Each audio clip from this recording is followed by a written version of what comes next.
So the first question is, what was your first year with the Orioles like? What did you learn? And what are you looking forward to in year two? Our first year was a little strange with COVID and having to shut down early, but really our staff did such a great job of coming together and getting creative on how we can help these players throughout the year. We learned a lot about each other, and I was really happy with the way things went. All right, the next question is, what is the process like to develop a player once he enters the organization via the draft? Well, first and foremost, we have to get to know him. And we have to know, what he likes, what he feels like he needs to get better at. We have to do assessments on and off the field, so we can get to know him that way as well. And then once we've got all that, then we can kind of go to work on a player plan. And we work with him on that too. It's very much a collaborative effort, so that he's involved in the process and will buy in. And then we go to work on that plan. Okay, the next question is, what are some words that you would use to describe the Orioles farm system? Deep, talented, competitive. We have a lot of really good players that are pushing each other for playing time, and it just drives this competitive environment that is really healthy. How proud were you of the staff and players at the Bowie Secondary Camp and Instructional League Camp? Man, our staff did a fantastic job, working with inside the constraints that, the safety protocols for COVID. They got creative and they found ways to reach these players. And when we were on the field, they got a lot of really productive work in. And I think the players saw that, appreciated that, and it was really inspiring to watch. Next question, how difficult was it to implement the use of technology this season?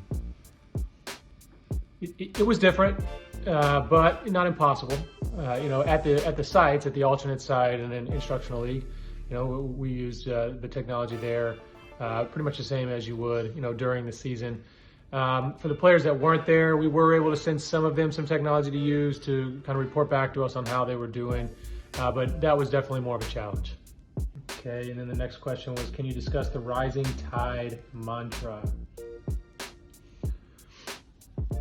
Yeah, the rising tide mantra, it's essentially, a rising tide raises all ships. And it came about during one of our coaches retreats this past winter. And through that, we discussed, our core principles of humility and growth mindset and collaboration.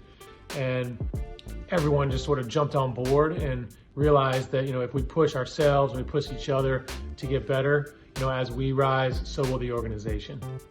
And through that, we discussed, our core principles of humility and growth mindset and collaboration. And everyone just sort of jumped on board and realized that, if we push ourselves and we push each other to get better, as we rise, so will the organization. Next question. Can you discuss the player development staff that you have assembled and why it's important for coaches to have a growth mindset? Yeah, sure. I love this staff. They push each other every day to get better.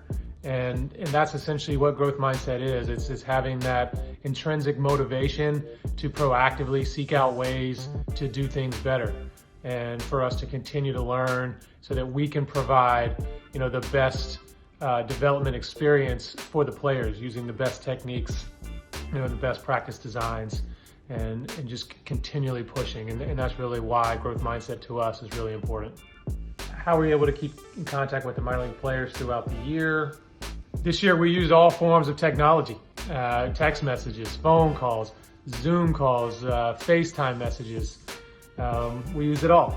And we also had group meetings via Zoom. We had team dinners via Zoom, which was a lot of fun. And we also had a book club, which we got a lot out of as well. Can you also discuss the book club that the players and coaches participated in during quarantine?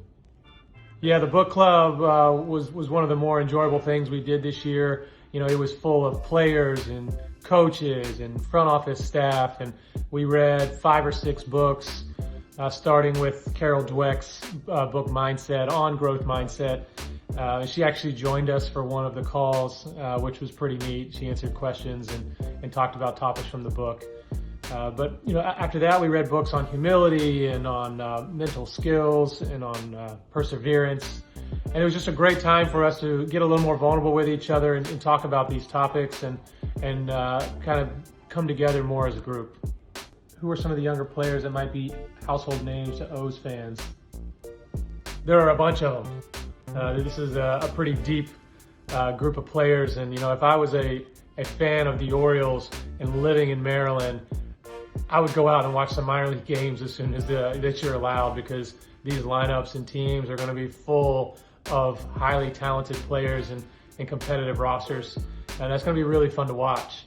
If you want a couple names, I could say on the position player side, a guy like Joey Ortiz, who we drafted in the 4th round, 2019. He's an infielder, but he can play just about anywhere on the field, including shortstop. He's a great base runner and a really tough out. Just plays the game hard. He's a lot of fun to watch. And then on the pitching side, I'd say Kyle Bradish. He really impressed me at the alternate site. He has power stuff. He's highly competitive. We got him in the trade for Dylan Bundy. I think he's a guy that Orioles fans are going to become familiar with very quickly.